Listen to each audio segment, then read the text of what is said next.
Hello, hello, hello, everyone. Welcome to Relationship Talk with Sharonda. I am your Auntie Sharonda, and it is St. Patrick's Day here in the city. Before we get started, let me acknowledge all of you that did an amazing job for Steak and Blowjob Day. I saw some very, very, very creative concepts for Steak and Blowjob Day, and some people decided to celebrate Pie Day. Whatever it is that you were celebrating, I hope you got the best out of whatever it is that you were doing, because it's always something going on. Like, we have a tornado this weekend. There's always something going on. So when you get the opportunity to celebrate, I urge you all to celebrate, right? I hope y'all have y'all green on today. I tried to pull out a lit green that kind of had a lit spring kind of look to it, not too dark, not too lit olive green, before I get ready to head out and start my day. But this is gonna be a wife school video, okay? And I think sometimes in relationships we can become very, very complacent. And I'm not just talking about women, I'm talking about across the board.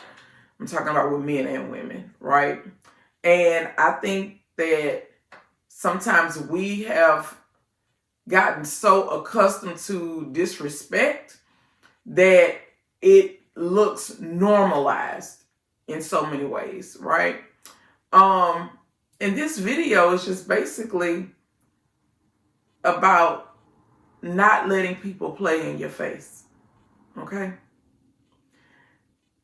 When I talk to wives, sometimes those marriages are dead, and I'm not saying that they can't be revived, but a lot of times as women, we are married to the marriage, and we're not necessarily married to the man anymore. I'm gonna repeat that. We're married to the marriage, but we're not necessarily married to the man. That simply means that we are locked into what we committed to do. We committed to death do us part. We committed to raising these kids together. We committed to whatever businesses that we got together, homes, assets, all different things that we have accumulated together that were a part of the marriage. We're committed and tied to those things, but sometimes we're not necessarily committed and tied to our spouse, okay? I saw a video, and it was a husband, a wife, and a baby mama. And they were in the Waffle House. All I know is the recording started once the wife and the baby mama acknowledged that they were in the same space. And it wasn't pretty. Don't necessarily know what the relationship status is between the married couple, right? We don't know. But we do know that she was his wife. And we do know that his wife got arrested, and the police took her outside, and he kept telling his baby mama, go ahead and order your food. His concern was for the baby mama, right? I think sometimes as women, we have to know when it's time to let go. And unfortunately, a lot of us let go after a person has completely destroyed us. And we let go when we don't even recognize ourselves anymore. We let go when we no longer have friends. We let go when we don't even have ties to our family anymore. We let go when we don't even recognize who we are, because we are so intertwined with another person, so we don't even have an identity outside of being married. Most of the women that I know and who are divorced like myself, and especially the ones that have been in long-term marriages like myself, especially those that got married very young like myself, marriage is a part of our identity. And when you strip that from us, it almost feels as though you've taken a part of who we were or who we knew ourselves to be away. It's like that part is just stripped away from you, is taken away. because this has been a part of your identity for so long. So much so to you married to the marriage, even though you ain't even married to the man, even though you might not even like the man, even though y'all may have the most horrible relationship, unhealthy relationship, your bond is to the marriage because it's a part of your identity and it's what you identify with, right? But I want to say this, don't get so caught up in it until you're out here looking crazy. When I saw that video, I saw a wife that was just out there looking crazy because the one thing that she was hollering was she was the wife. But yet he was over there holding on dearly to his baby mama. And I don't know who right or wrong. I don't know the history. But what I do know is when I talk to especially men today, I don't see them honoring their wives. And I don't see them taking marriage serious or even honoring their marriage. And I'm not saying it doesn't go both ways, but let me tell you something about women, and this is what I know. Most times in a relationship, we start off good. We start off giving 100%. We start off loving you a certain type of way. We start off giving you our all. We're going to love you beyond anything.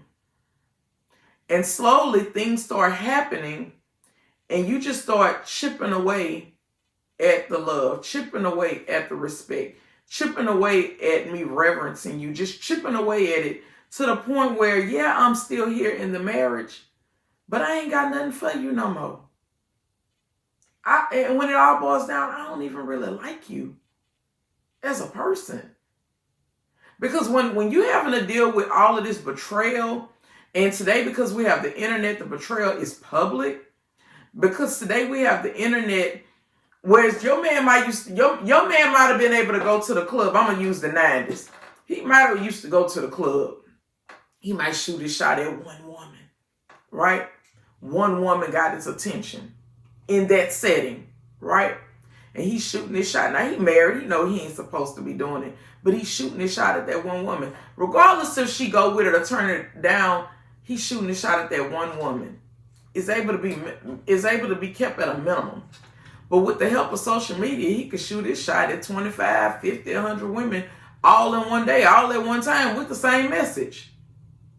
So the embarrassment is a little bit different back then in the 90s because one person and maybe her little friends knew that your husband was shooting his shot. But with social media, and then, let me add this here. He shot his shot, right? And everybody just know that it happened. There's really no evidence of it other than he say, she say, right? But with social media, not only did you shoot your shot to an abundance of people at one time, right? But there's evidence of it. Because social media is a digital footprint. It's evidence. So the embarrassment is different.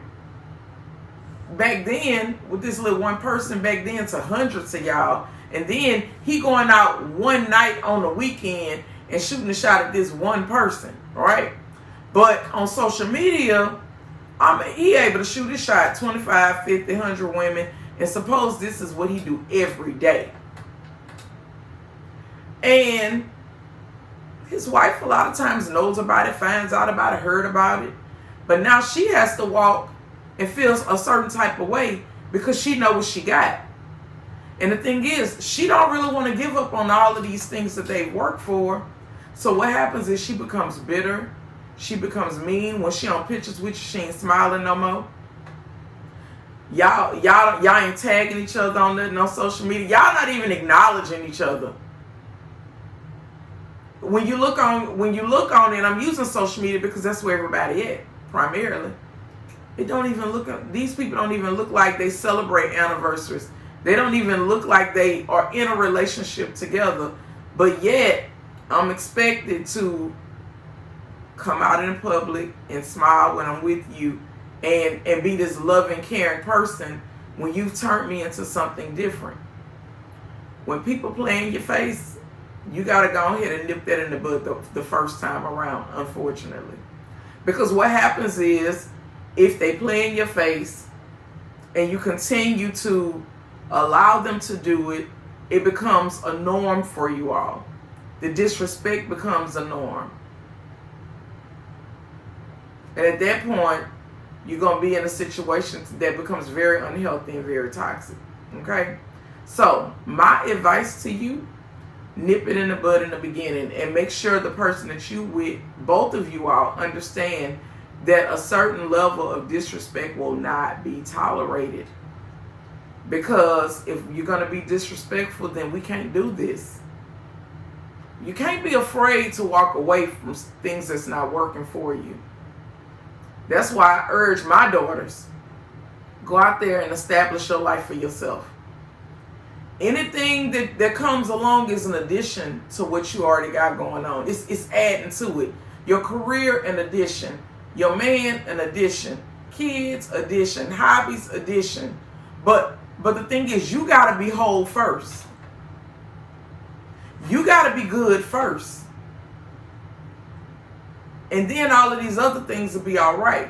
But what good is it to have all of these other things, but you toe up in the inside and you can't even enjoy none of it? People say, oh, well, y'all teaching women to be selfish today. No, it's not about teaching women to be selfish. But I'm going to tell you to have some damn sense. I'm going to tell you to always take care of yourself first. Because you can't take care of nobody else if you ain't taken care of. Make sure your needs are met first. You can't go worrying about everybody else's needs when your needs not taken care of. I seen a young lady, she young, and she was on there talking about she get her tax money and she felt so bad about buying something for herself. And I said, why are you feeling bad about buying something for yourself? She said, well, because my kids are young and they always need stuff. And the thing about kids is they're always going to be needing something. But you can't neglect yourself in the process. Always do a little something for yourself. Don't forget about yourself. Right? So, this video, do not let people play in your face. You all enjoy the rest of your day. Enjoy your St. Patrick's Day. Be blessed.